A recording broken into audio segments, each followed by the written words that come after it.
Bueno, en esta presentación voy a tratar a lo largo de los próximos 30 minutos resumir, por un lado, cuál es el estado actual de conocimiento de aspectos del diagnóstico y del tratamiento de las ataxias, y también, bueno, pues traer un poquito las novedades en cuanto a diagnóstico con los nuevos genes y alguna novedad escasas, desgraciadamente, respecto a terapias.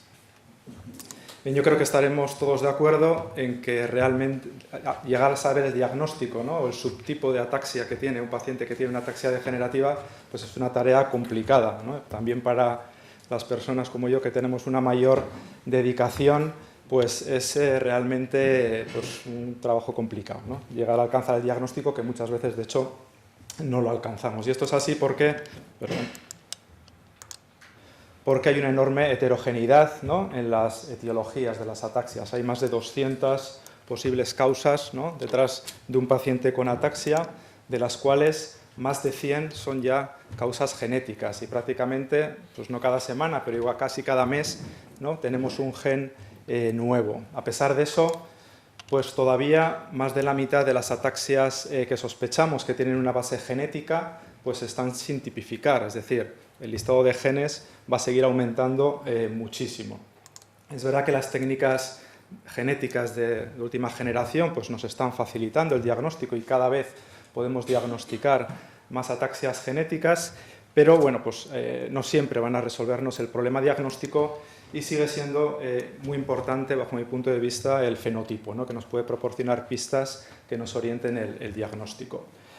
Esto no siempre es así, porque el fenotipo pues, va a ser muy parecido, ¿eh? Los pacientes con ataxia, en muchos de ellos, van a tener en común pues, los elementos que forman un síndrome cerebeloso, ¿no? El paciente va a venir por inestabilidad para caminar, por falta de equilibrio. En la exploración pues, vamos a ver una marcha atáxica con ampliación de la base, del polígono, mayor o menor gravedad, dependiendo bueno, pues, de la gravedad del proceso, del tiempo de evolución. Vamos a ver habitualmente también una ataxia apendicular con dismetría, descomposición del movimiento en las maniobras de indicación.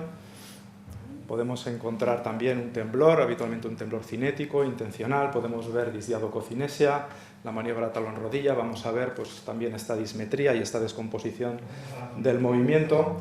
Y esto bueno, pues va a ser común, ¿no?, a la mayor parte de los pacientes con ataxia cerebelosa, además de la disartria y las alteraciones en los movimientos oculares, lo más común un nistagmo y también un seguimiento de tipo sacádico. Detrás de este pequeño mosaico de pacientes pues hemos visto pues, pacientes con distintas formas de ataxia adquirida o ataxia secundaria. Hemos visto también algunos pacientes con ataxias genéticas, algún autosómico dominante, autosómico recesivo, ataxias mitocondriales, y hemos visto también un paciente con ataxia degenerativa no genética. Y esto es solamente una pequeña muestra, y así es como clasificamos a las ataxias desde un punto de vista de su etiología. Una primera categoría, que son las ataxias secundarias o adquiridas, y luego está la categoría de las ataxias degenerativas, de las cuales unas son genéticas y otras no, que sepamos.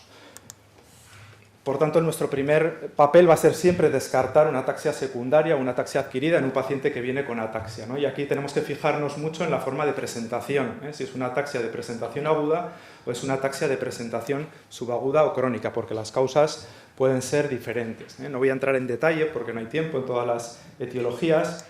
Me voy a detener en tres. Por un lado, el capítulo de las ataxias autoinmunes. Este es un capítulo de importancia creciente. Las ataxias autoinmunes se pueden parecer bastante a las ataxias degenerativas en algunos casos, y a diferencia de estas, pues, van a tener en muchos casos un tratamiento que puede modificar el curso de la enfermedad.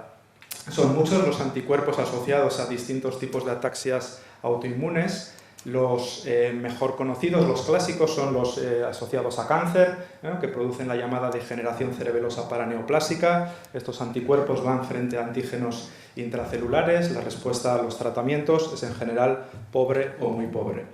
Hay que tener en cuenta otras entidades con otros anticuerpos no asociados a cáncer habitualmente, la celiaquía, la tiroidopatía autoinmune y, muy importantes, los anticuerpos anti-GAD.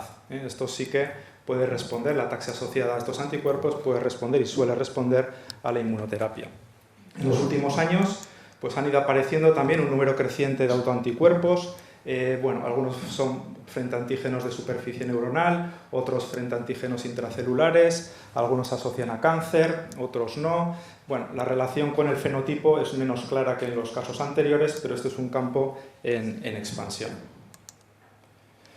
Muy importante desde el punto de vista clínico cuándo debemos sospechar, ¿no?, que un paciente con ataxia pueda ser una ataxia autoinmune. Pues estas serían las claves, ¿no? Vamos a pensarlo pues cuando tenemos una ataxia con un curso subagudo, que es el curso habitual de estas formas, aunque hay que tener en cuenta, por ejemplo, la ataxia asociada a antigaz, que el curso suele ser crónico.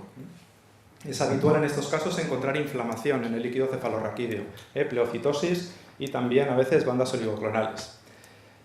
A diferencia de las ataxias degenerativas, al inicio del proceso es muy raro, no suele haber atrofia cerebelosa, ¿vale? Y esto también es una pista. Y otra pista puede ser el contexto de autoinmunidad en el propio paciente, es decir, que coexistan otros procesos autoinmunes, otros autoanticuerpos no relacionados con la ataxia. ¿Me pone este vídeo, por favor? Esta es una paciente con una ataxia con anticuerpos anti-GAD, que era una ataxia de 3 años de evolución progresiva, en principio sin ninguna pista clínica, más allá que en la analítica tenía un título elevadísimo de anticuerpos anti-GAD. Tendría un síndrome cerebeloso de predominio izquierdo y respondió muy bien a la inmunoterapia y se ha mantenido estable durante años. Dentro de las ataxias autoinmunes merece la pena mencionar, pon el vídeo por favor, el síndrome de opsoclonomioclonoataxia, que se va a presentar como una ataxia aguda. Este síndrome puede ser paraneoplásico, puede ser postinfeccioso y puede ser idiopático. Este paciente desarrolló este cuadro de ataxia, llevaba 48 horas de evolución, está grabado en el servicio de urgencias. Vemos cuando se tumba que al aplauso va a hacer una sacudida mioclónica. Y lo importante de ver es el opsoclono, que es un movimiento ocular, una alteración del movimiento ocular que hay que reconocer, ¿no?, para identificar este síndrome. Son movimientos de tipo sacádico en el plano horizontal y vertical. Lo vamos a ver mejor aquí ahora. Y esto es un poco lo que define el proceso. Quiero mencionar también como una causa poco frecuente, pero también poco reconocida de ataxia aguda, como es la hipomagnesemia. Algunos pacientes con hipomagnesemia pueden desarrollar ataxia aguda. En estos pacientes, en la resonancia magnética, se suele ver un edema vasogénico a nivel de hemisferios cerebelosos o a nivel de vermis, y es una causa reversible de ataxia. Y por último, mencionar también una entidad que es muy poco frecuente, pero que puede pasar desapercibida incluso a los radiólogos y su diagnóstico es radiológico, que es la siderosis superficial infratentorial. Quizá no se aprecia muy bien por la proyección, ¿vale?, pero lo que vemos aquí es un ribete hipointenso, es decir, un ribete negro en secuencias FLAIR alrededor del tronco del encéfalo, del mesencéfalo, y también pegado, digamos, a las folias cerebelosas. Este mismo paciente, en este corte sagital, vemos este ribete negro hipointenso en secuencia T2, ¿no?, alrededor del mesencéfalo y los pedúnculos cerebelosos medios. Esta es la paciente, ¿me pone el vídeo, por favor? La paciente estuvo diagnosticada de una ataxia degenerativa durante varios años. El informe del radiólogo fue resonancia normal con atrofia cerebelosa y accidentalmente revisé el estudio de resonancia magnética y nos dimos cuenta de la siderosis. Una pista clínica en estos pacientes suele ser la hipoacusia o sordera, que esta paciente no tenía. Bien, una vez descartadas las ataxias adquiridas, estamos en el escenario de las ataxias degenerativas. Aquí es importante, bueno, se podrá presentar el paciente como un caso esporádico o como un caso familiar. Dentro de los casos esporádicos sigue siendo muy importante distinguir ataxia de inicio temprano y ataxia de inicio tardío, ya que nos puede orientar en el diagnóstico. Las ataxias de inicio temprano esporádicas, antes de los 25 años, casi siempre van a ser ataxias recesivas. Y dentro de las ataxias recesivas, en este contexto, pues más o menos, esto es una casuística nuestra, más o menos 1 de cada 3 van a ser ataxias de Friedreich. Vamos a tener un montón que no sabemos lo que son, que serán otros genes, y luego tenemos, bueno, pues un conjunto de genes variado. Vemos aquí en este esquema, representadas en amarillo, no se ve muy bien, una pena, las ataxias recesivas más importantes. Vemos cómo la mayoría, ¿no?, van a tener efectivamente un inicio temprano, antes de los 25 años. Algunas, sobre todo en la primera década, como la ataxia telangiectasia, la ataxia con apraxia ocular tipo 1 o el ARSAX. Pero si nos fijamos, hay ataxias recesivas que además son bastante frecuentes que se van a presentar en la edad adulta. Hablaremos luego. Aquí tenemos el CANVAS y tenemos el SPG7. Esta figura nos sirve también para ver cómo las ataxias degenerativas no genéticas, la atrofia multisistémica y la ataxia idiopática del adulto, pues van a empezar a edades tardías, lo mismo que el síndrome de temblor-ataxia asociado al X frágil, y que las ataxias autosómico-dominantes habitualmente también se manifiestan en la edad adulta. Bien, un fenotipo relativamente frecuente en las ataxias recesivas es el fenotipo de ataxia espástica, combinación de un síndrome cerebeloso y piramidal. ¿Me pone el vídeo, por favor? Puede ponerme los tres a la vez. En este contexto de ataxias espásticas, las tres formas más frecuentes van a ser el ARSAX, la paraplegia espástica hereditaria tipo 7 y las mutaciones en el gen POLR3A. También algunas formas tardías de ataxia de Friedreich. Aquí los pacientes van a tener una ataxia cerebelosa con piramidalismo y en algunos casos tienen un fenotipo más que parece una paraplegia espástica. El componente cerebeloso puede ser menos visible, ¿no? como vemos en este paciente con mutación en POLR3A.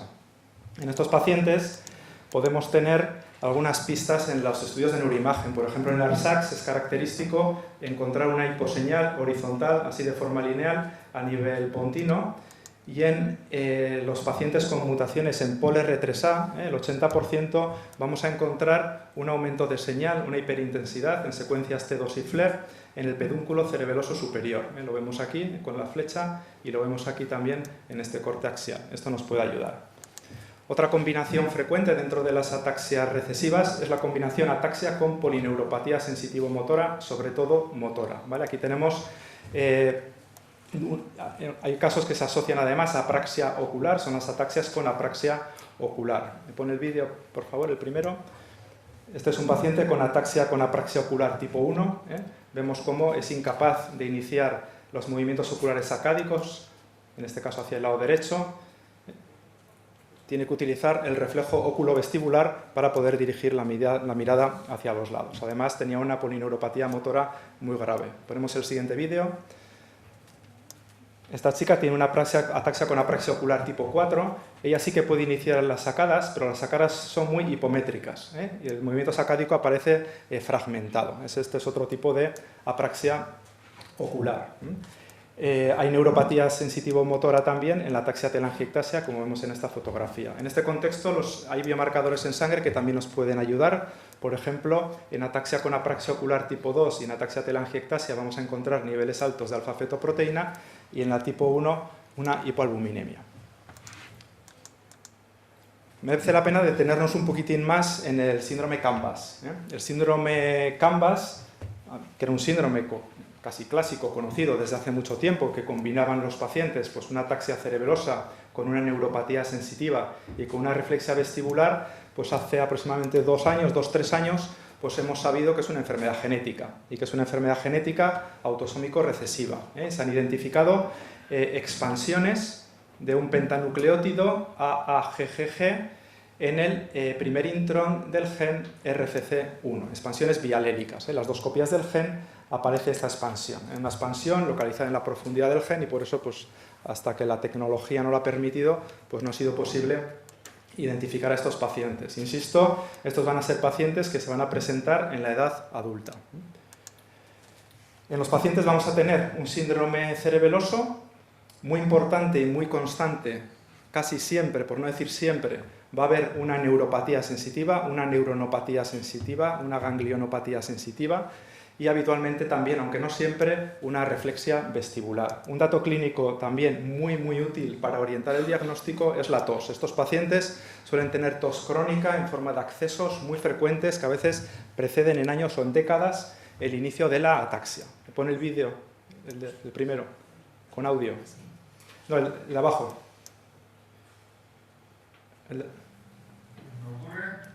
Sube el volumen. La ataxia falta de equilibrio y luego lo que más llevo, que son unos 30 años, es con una tos diaria. ¿Y cómo es esa tos? Cuénteme. Pues la tos es solamente desde que pongo el pie en tierra hasta que me acuesto. O sea, el momento que estoy acostado, generalmente, a no ser que esté agarrado a una cosa muy concreta, nunca toso. Y por la mañana es levantarme, sentarme en la cama y ya instintivamente las primeras cosas. Como esta. Es un picor aquí en la garganta, un picor que no. la parte superior vemos es el mismo paciente como 15 años después, la enfermedad ha evolucionado, tiene una ataxia pues ya importante, necesita caminar apoyado. En estos pacientes la maniobra de Romberg es muy positiva, tienen el ganglio sensitivo y el vestíbulo dañado. A la cabecera del paciente podemos explorar la maniobra HIT, vemos esta corrección sacádica que hace, que nos indica disfunción vestibular, y bueno, insistir porque es muy útil el tema de la tos. Estas expansiones RFC1, a veces en los pacientes encontramos el síndrome completo, el síndrome Canvas, pero a veces el síndrome es incompleto. Hay pacientes que tienen solo neuropatía sensitiva y ataxia cerebelosa y otros tienen solo neuropatía sensitiva y vestibulopatía. En pacientes con síndrome Canvas, pues la inmensa mayoría van a tener estas expansiones bialélicas en RFC1. Si nos vamos a la población de pacientes con ataxia idiopática del adulto, estas ataxias de inicio tardío que no sabemos lo que son, pues resulta que van a explicar más o menos el 15% de estos casos. Y fijaros cómo en el caladero de las polineuropatías sensitivas idiopáticas la probabilidad todavía de encontrar estas expansiones en RFC1 es todavía mayores, 1 de cada 3. Por tanto, esto es un gen muy frecuente. A medida que podemos testar genéticamente más a los pacientes, vamos viendo que el espectro fenotípico se amplía. Algunos pacientes pueden tener parkinsonismo, puede haber afectación de neuronas motoras, puede haber disautonomía. Algunos pacientes pueden tener un fenotipo que recuerda al de la atrofia multisistémica. En el escenario de las ataxias esporádicas de inicio tardío, una buena parte del pastel se lo va a llevar la atrofia multisistémica cerebelosa, que no voy a hablar de ella, y la ataxia esporádica idiopática del adulto. El resto van a ser o ataxias secundarias o ataxias genéticas. Dentro de las genéticas, aparte del Canvas, que ya lo hemos comentado, podemos encontrarnos aquí el síndrome de temblor ataxia asociado al X frágil. Decir de esta categoría de la ataxia esporádica o idiopática del adulto, que realmente no es ninguna enfermedad concreta, es un síndrome, es un cajón desastre, que estamos viendo pues, que es etiológicamente heterogéneo. A medida que las técnicas de diagnóstico genético mejoran, pues estamos viendo, ¿no?, cómo esta parte del pastel, pues ya hemos visto que un 15% o así van a ser Canvas, ¿no? Y hoy puede haber mutaciones en otros genes en estos pacientes. Respecto a las ataxias autosómico-dominantes, pues se nos está complicando también un poquito la vida, porque ya vamos por el SCA50. Las más frecuentes de las SCA siguen siendo pues, las causadas por expansiones de trinucleótidos en regiones codificantes, es decir, las primeras. Es verdad que en los últimos años se han identificado pues, algunas SCAs con expansiones de hexa o pentanucleótidos que además las K36 y las K37, por ejemplo, han sido descritas en nuestro país y que bueno, pues pueden ser relativamente frecuentes y más en nuestro país. También aquí en España se ha identificado a partir de familias españolas la SCA48. La SCA48 está producida por mutaciones en este gen, el gen STUB1, y el fenotipo suele combinar ataxia cerebelosa con alteración cognitiva y afectiva. La última en salir del horno, como digo, pues ha sido la SCA50, y esta es una a tener muy en cuenta porque da la sensación de que va a ser bastante frecuente. Esta última SCA se acaba de publicar en New England hace muy poquito tiempo. También está causada por una expansión. Esto de las expansiones cada vez vamos a tener más. Es una expansión intrónica, profunda, igual que la del Canvas, que ha costado muchos años identificar. En este caso en el gen FGF14, es una expansión GAA, lo mismo que ocurre, por ejemplo, en la ataxia de Friedreich, ¿no? Pues se ha visto que por encima de 300 repeticiones en esta región, la penetrancia de la enfermedad es completa, entre 250 y 300 la penetrancia es incompleta. Esto es la frecuencia, ¿no?, de la mutación en población de pacientes con ataxia idiopática de inicio tardío, esporádica o familiar, entre un 10 y un 60%, lo cual no está nada mal. Datos importantes. Penetrancia incompleta, inicio tardío. Podemos encontrar que hasta un 30% de los pacientes no va a haber una historia familiar que nos haga sospechar que es una ataxia autosómico dominante, como lo es. Otro dato importante, bueno, aparte de la edad de inicio, que son 60 años, pues un porcentaje que cerca del 50% tienen manifestaciones paroxísticas o episódicas precediendo al cuadro progresivo de ataxia, es decir, episodios recortados de vértigo o ataxia que duran minutos u horas y se repiten en el tiempo. Esto nos puede dar una pista. Y luego también parece que es relativamente frecuente encontrar en la exploración un downbeat nistagmus, un nistagmus de batida hacia abajo. Por lo demás, pues va a ser un síndrome cerebeloso pues normal y corriente. Algunos pacientes pueden tener algo de piramidalismo. Un dato interesante reciente en relación a las ataxias dominantes es la posibilidad de la herencia digénica, es decir, que un mismo fenotipo esté causado por la interacción de mutaciones en dos genes distintos, ¿vale? Y esto, pues, riza el rizo. A ver si soy capaz de explicarlo. Sabemos que SK48, ¿no?, que es una forma dominante de ataxia que está producido por una mutación monoalélica, ¿no?, en una de las copias de este gen, ¿vale? Curiosamente, hay otras mutaciones en este gen que se transmiten con carácter autosómico recesivo, de manera que hay un fenotipo que es el SCAR16 que está producido por mutaciones bialélicas en este gen. Por otro lado, tenemos a SCA17. SCA17 es otra forma de SCA causada por una expansión, en este caso CAG, en este gen TBP. Tú tienes la expansión en una copia y desarrollas la enfermedad. Pero sabemos de hace tiempo que si tú tienes 49 o más repeticiones desarrollas la ataxia sí o sí, pero si tienes entre 41 y 48, pues algunas personas sí y otras no. Y esto no se sabía por qué era y se ha sabido recientemente. Se sabe que para desarrollar el fenotipo, estas personas que tienen la expansión intermedia en el gen TBP, para desarrollar el fenotipo necesitan otra mutación adicional en el gen STUB1 y que solo estos desarrollan el fenotipo, los que no tienen mutación en el STUB1 no. Quizá este mecanismo de herencia digénica pueda explicar la penetrancia reducida que vemos en otras enfermedades. A modo de resumen de lo que es el diagnóstico del paciente con ataxia, insistir en la importancia del curso clínico, agudo, crónico, los datos del examen físico, por supuesto, siempre descartar causas adquiridas que habitualmente van a tener un tratamiento específico. Obviamente, si hay historia familiar, habrá que evaluar el modo de herencia. Y bueno, en este punto pues nos tendremos que parar, porque igual ya tenemos elementos para hacer un diagnóstico o el fenotipo es muy característico de un subtipo genético y podemos hacer un test genético dirigido. Muchas veces esto no va a ser así y tendremos que abordar el estudio genético, ¿no?, para buscar genes. Aquí es importante hacerlo en dos etapas, y explico por qué. En primer lugar, debemos, en general, testar expansiones. ¿Por qué testar expansiones? Por dos motivos. Uno, porque ya hemos visto que las expansiones genéticas son la principal causa genética de ataxia. Y dos, muy importante, porque las expansiones no se detectan con los procedimientos de NGS habituales. Un panel multigénico no detecta expansiones. Una secuenciación del exoma habitualmente, a día de hoy, no detecta expansiones. Para detectar las expansiones hay que hacer test genéticos específicos, ¿vale? Por esta razón, en esta primera etapa, pues habrá que estudiar la ataxia de Friedrich, las expansiones RFC1, las de FMR1 del X frágil y las SCAS. Y habrá que ir incorporando a los paneles habituales de expansiones del SCAS las últimas, ¿no?, la 36, la 37 y la 50. ¿no? Si no detectamos la causa en estos estudios genéticos de expansiones, bueno, pues nos vamos ya a los paneles multigénicos o al exoma y seguramente en no mucho tiempo a la secuenciación del genoma. En relación al tratamiento, bueno, desgraciadamente, pues ya sabéis, no hay grandes novedades. La inmensa mayoría de las ataxias degenerativas seguimos sin contar con un tratamiento que modifique, ¿no?, la progresión de la enfermedad. Son pues muy contadas, ¿no? Hay excepciones y aunque son poco frecuentes, es importantísimo, como acaba de comentar el profesor Batia, reconocerlas, ¿no? Estas formas raras que sí que tienen un tratamiento, ¿no? La ataxia con déficit de vitamina E, la xantomatosis cerebrotendinosa, la enfermedad de Refsum, el Niemann-Pick-C, la enfermedad de Wilson, la beta-lipoproteinemia, el déficit de GLUT1 y las ataxias episódicas, ¿vale? Hay que saber, porque en estas efectivamente sí que podemos influir claramente sobre la evolución de la enfermedad.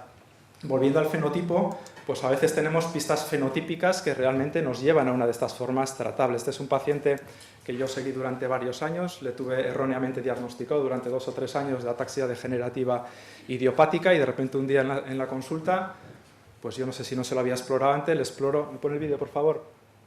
Los movimientos oculares sacádicos.